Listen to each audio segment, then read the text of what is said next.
Good morning class 10th। आज हम अपना चैप्टर स्टार्ट करेंगे। 12th चैप्टर है आपका area related to circle, right. और लास्ट क्लास में हमने जो है एप्लीकेशन ऑफ ट्रिग्नोमेट्री की थी। आई होप आप सबने जो है इसको पूरा कर लिया होगा। और आज हम अपना न्यू चैप्टर शुरू करने जा रहे हैं, that is the area related circle. इसमें जो है आपको कुछ फार्मूलेज हैं जो आपको लर्न करने होंगे और उसके बेस पे जो है फार्मूला बेस्ड चैप्टर है आपका सारा ये। तो इसी पे आपने जो है हम फार्मूला पुट करेंगे और एरिया से जो भी रिलेटेड हमारी टर्म्स हैं या सर्कल से जो भी रिलेटेड टर्म्स हैं हम उसको आज हम यहाँ पे फाइंड आउट करेंगे। तो आई होप इस वीडियो को आप अच्छे से देखेंगे। तो लेट्स स्टार्ट अवर वीडियो। तो स्टूडेंट उससे पहले कि हम ये एक्सरसाइज शुरू करें, कुछ फार्मूलेज हैं जो आपको लर्न करने हैं और कुछ टर्म्स हैं जो आपको याद रखनी होगी। Circumference of a circle, the distance covered by traveling once around a circle is it is parameter, usually called a circumference। यानी कि पूरा सर्कल जो होगा उसके चारों तरफ जी टोटल डिस्टेंस जो होगी, अब इसको अगर मेजर कर लें that is called the circumference. The circumference of a circle radius is R. अगर सेंटर से लेके यहाँ तक की डिस्टेंस अगर आर है जिसको हम रेडियस बोलते हैं, तो सर्कमफ्रेंस का फार्मूला हमारे पास 2 पाई आर हो जाता है, right. This is called the pi. Circumference of a circle and its diameter bears a constant ratio denoted by the Greek letter pi। इसे हम pi बोलते हैं। Pi equal to circumference upon में diameter। This is the formula of pi। Pi is a irrational number and its decimal expansion is not terminating, not repeating। Right? Pi upon 2 अगर इसको हम decimal में change करना चाहे that is 3.1 और इसकी पूरी वैल्यू नहीं है क्योंकि ये आपका नॉन टर्मिनेटिंग नंबर है, नॉन रिपीटिंग नंबर है, इसकी वैल्यू आगे निकलती रहती है, इसलिए हम इसको एक्सप्रोक्स में लेते हैं that is 3.14। Area of circle of a radius R. अगर किसी भी सर्कल का रेडियस आर है तो उसका फार्मूला हमारे पास पाई आर स्क्वायर हो जाता है। Area of semi circle of radius R pi are square upon 2, इसको हम 2 से डिवाइड कर देंगे। Area of quadrant of radius R that is a pi are square upon 4। Length of arc of a sector of a circle. अगर हमारे पास कोई circle है और हमें लेंथ ऑफ आर्क निकालनी है, मीन समझ जैसे ये वाला है और हमने यहाँ से ये सेंटर है और ये 2 इसके रेडियस हो गया, अगर ये वाली हमें आर्क फाइंड आउट करनी है दिस वन, ठीक है, उसके लिए हमें क्या होगा formula theta upon 360 multiply by 2 pi R. अब आप पूछेंगे थीटा कहाँ, ये जो एंगल बनेगा दिस वन, इन दो लाइनों से जो एंगल बन रहा है that is called the theta, वो वैल्यू में यहाँ पुट करेंगे 360 और 2 पाई आर, आर तो हमारा रेडियस है ही, ये वैल्यू निकाल के हमारे पास ये वाली लेंथ जो है हम फाइंड आउट कर सकते हैं। Area of sector of a circle with radius R, और अगर हमें एरिया निकालना हो दैट इज सेम फार्मूला, बस इसमें आपके 2 पाई आर की जगह हम यहाँ पाई आर स्क्वायर रखेंगे, theta upon 360। Area of a segment of a circle, area of corresponding sector, उसका कोई फार्मूला नहीं होता एरिया ऑफ सेगमेंट का, इसलिए हम क्या करते हैं area of corresponding sector minus area of corresponding triangle, right. मान लें कि जैसे हमारे पास ये जब मैंने फिगर बनाई थी, अगर इसको मैं ऐसे ज्वाइंट कर दूं और मुझे ये वाला एरिया फाइंड आउट करना है तो मुझे क्या करना होगा, एरिया ऑफ सेक्टर में से एरिया ऑफ ट्रायंगल मुझे माइनस करना होगा, तो मेरा पास नीचे सेगमेंट का एरिया हम फाइंड आउट कर सकते हैं।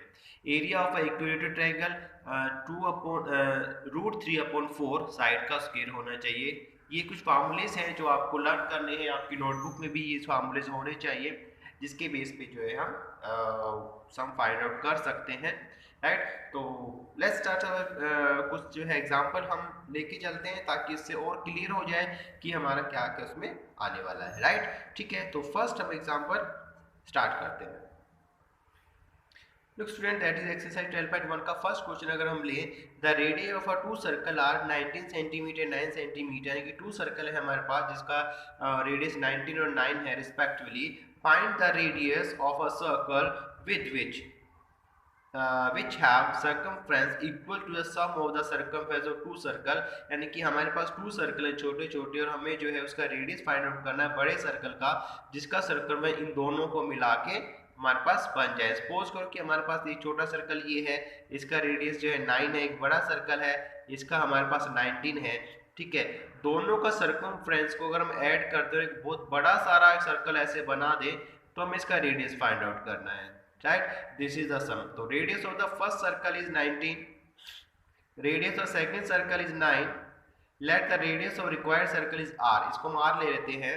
According to question circumference of required circle, इसका circumference इक्वल टू किसके होगा, circumference of first circle plus circumference of second circle, यानी कि इन दोनों के जो है सर्कमफ्रेंस के बराबर इसका सर्कमफ्रेंस होगा। तो फर्स्ट हम क्या करेंगे, दोनों का सर्कमफ्रेंस निकालेंगे और इक्वल टू में सर्कमफ्रेंस के फार्मूले के इक्वल हम इसको रख देंगे। ठीक है, तो स्टूडेंट हमने यही किया यहाँ पे 2 पाई आर हमने फार्मूला पुट किया, आर हमारे पास सर्कमफ्रेंस था 2 पाई आर 1 छोटे वाले सर्कल का circumference plus 2 pi are square बड़े वाले सर्कल का सर्कमफ्रेंस, राइट।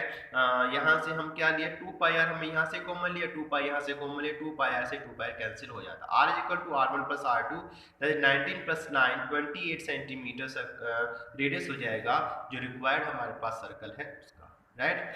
तो उसके साथ ही हम जो है इसका सेकंड क्वेश्चन भी हम यहीं पे देख लेते हैं। The radius of a two circle R 8 centimetre 6 centimetre, find the radius of the circle having the equal to sum of the areas of two circle. Same वही मेथड है जो हमने ऊपर किया है, यहाँ पे हमें एरिया इक्वल में लेना पड़ेगा, यहाँ पे सर्कमफ्रेंस लिया था तो यहाँ पे हमें एरिया लेना होगा और पाई को कॉमन लेके हमारे पास आर यहाँ पे 10 सेंटीमीटर आ जाएगा, राइट। तो इस तरह से आपके जो है इस एक्सरसाइज में आपके सम होने वाले हैं। यस स्टूडेंट, नाउ 12/2 एक्सरसाइज है हमारे पास, इसमें हम जो है हमारे पास क्वेश्चन है find the area of a sector. अब इसमें हमें एरिया ऑफ सेक्टर निकालना है of a circle with radius 6 centimetre if angle of the sector is 60 degree. Then हमारे पास यहाँ पे रेडियस सर्कल है 6 सेंटीमीटर जो हमें गिवन है, एंगल ऑफ सेक्टर भी हमें गिवन है 60 डिग्री, हमें find the area of sector निकालना है और एरिया ऑफ सेक्टर का फार्मूला है हमारे पास theta upon 360 into pi are square, right. तो now put the value 60 upon 360 multiply 22 upon 7 into 6 into 6, इसको सोल्व करेंगे हमारे पास आता है 132 अपॉन 7 सेंटीमीटर स्क्वायर, राइट। तो इस तरह से हमने देखा कि हम जो है area of sector find out कर सकते हैं, ठीक है। Look students, हमारे पास नेक्स्ट क्वेश्चन आता है a chord of a circle of radius 12 cm subtend at an angle of 120 at center, find the area of a corresponding segment of a circle। हमें क्या निकालना है, corresponding segment का हमने area find out करना है, यानी कि जो एरिया आपको ब्लैक शेड दिखाई दे रहा है हमें उसका एरिया फाइंड आउट करना है, राइट। हमें क्या क्या दिया हुआ है, रेडियस 12 सेंटीमीटर है एंड सेंटर पे जो एंगल सबटेंड हो रहा है 120 और हमें शेडेड एरिया और हमें पता है दैट इज सेगमेंट, और सेगमेंट का कोई अपना फार्मूला नहीं होता है। उसके लिए हमें क्या करना होगा, first we have to find area of this sector, then area of triangle, then area of sector में से अगर एरिया ऑफ ट्राइंगल माइनस कर देंगे तो हमारे पास ये एरिया बच जाता है, that is the area of segment, right.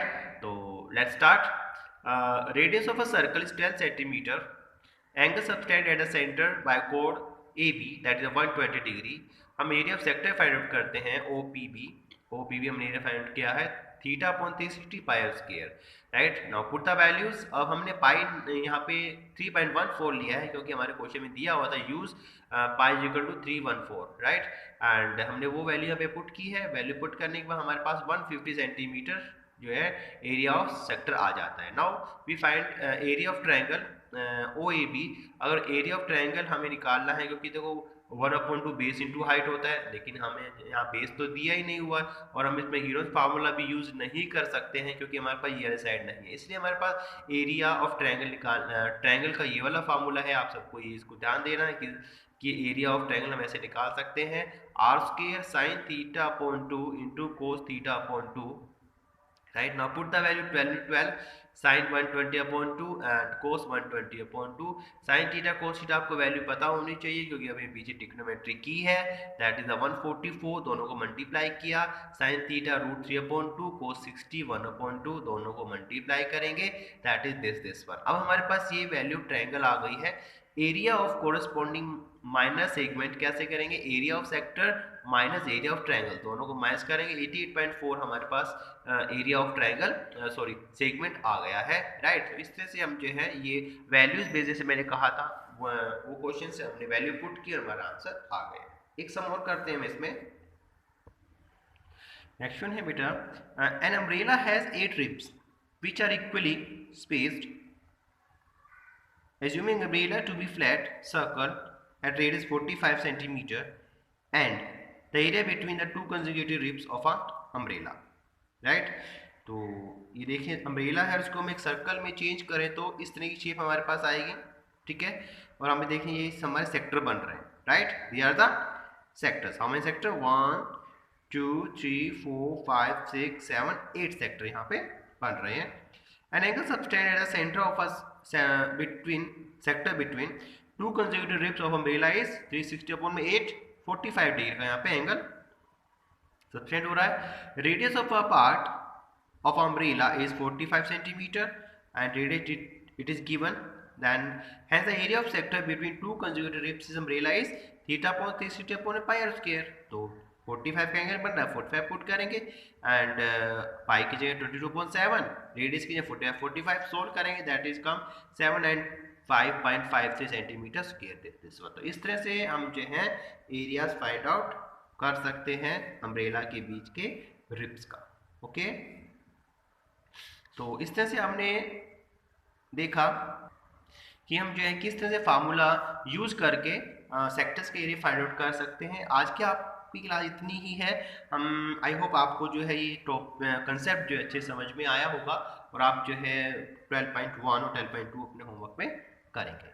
Have a nice day, bye.